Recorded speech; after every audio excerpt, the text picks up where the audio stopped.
बोलो विष्णु भगवान की जय।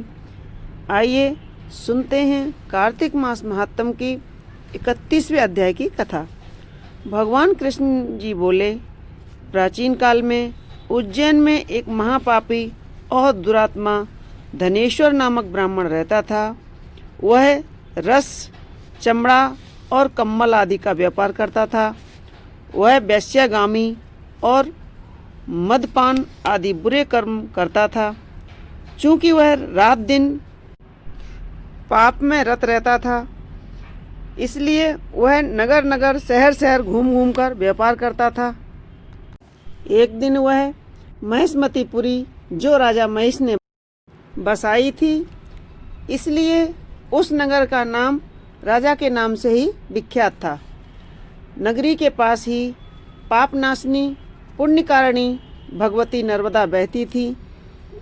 उस नदी के किनारे देश देशांतर से आए यात्री कार्तिक व्रत करने को कुछ दिन के लिए ठहरा करते थे।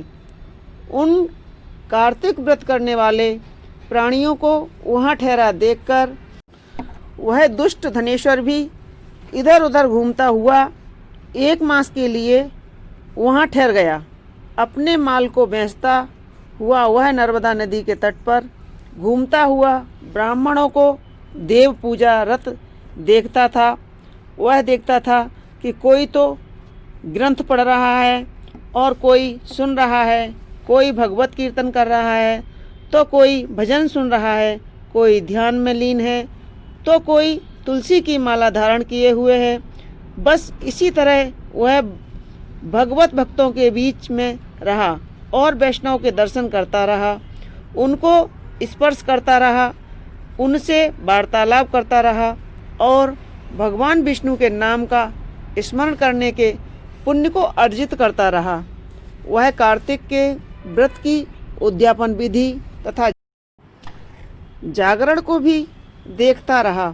उसने पूर्णिमा के व्रत को भी देखा कि व्रती ब्राह्मणों तथा गौओं को भोजन करा रहे हैं और उनको दक्षिणा आदि भी दे रहे हैं।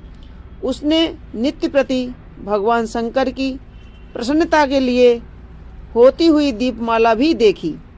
त्रिपुर नामक राक्षस के 3 पुर को शंकर जी ने इसी तिथि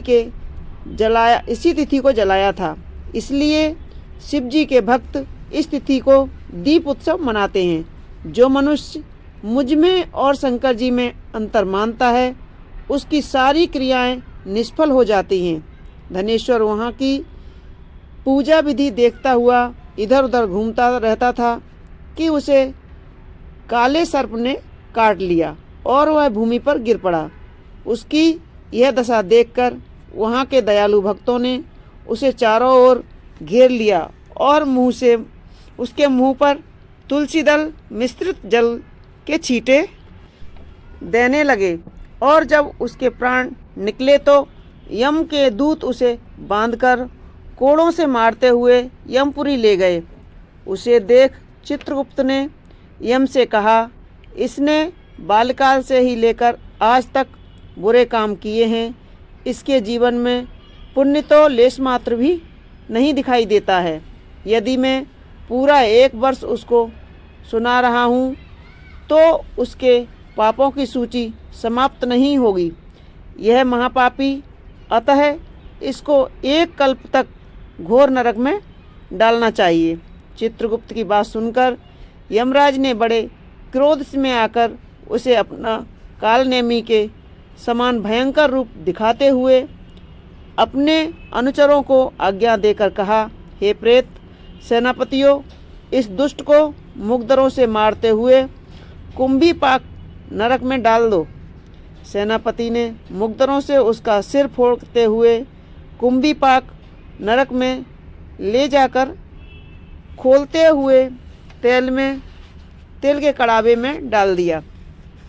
प्रेत सेनापतियों ने ज्यों ही तेल की कड़ाव में फेंका तो लपलपाती हुई आग अपने आप ठंडी हो गई, जैसे कि प्रहलाद को अग्नि में डालने से वह ठंडी हो गई थी।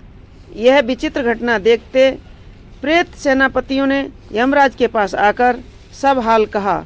यमराज ने भी आश्चर्यचकित हो धनेश्वर को अपने पास बुलाकर स्थिति पर विचार करने लगे।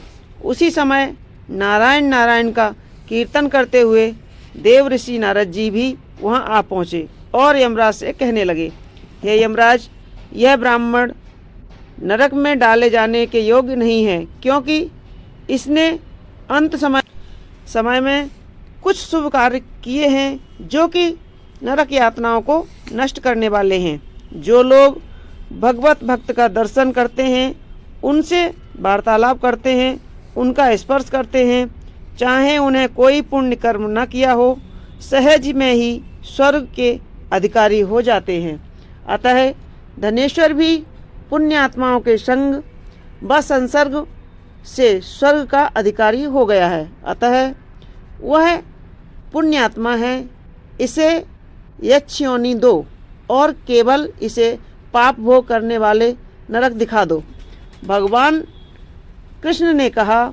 जब नारद जी ऐसा कहकर चले गए तो धनेश्वर को पुण्यात्मा समझते हुए यमराज ने दूतों को उसे नरक दिखाने की आज्ञा दी।